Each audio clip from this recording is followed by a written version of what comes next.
இங்கே பாருங்க, இந்த ரூமோட எல்லாம் போட்டு கொரோனா எல்லா வேலையும் முடிஞ்சிச்சு. எனக்கு கொக்கி தான் போடல, ஆனால் கொரோனாஸ்லாம் பூசியாச்சு.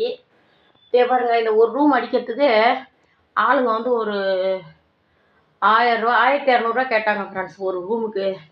நான் நேற்று இதே பாருங்க, இந்த டேபிளை போட்டு அது மேலே இந்த ஸ்டூலை போட்டு அந்தாண்ட இன்னொரு ஸ்டூல் கிடக்கு பாருங்க, அது மேலே ஏறி இது மேலே ஏறி இது மேலே ஏறி நானே சுரண்டிட்டு எல்லாம் சுத்தமாக அடிச்சிட்டேன் ஃப்ரெண்ட்ஸ்.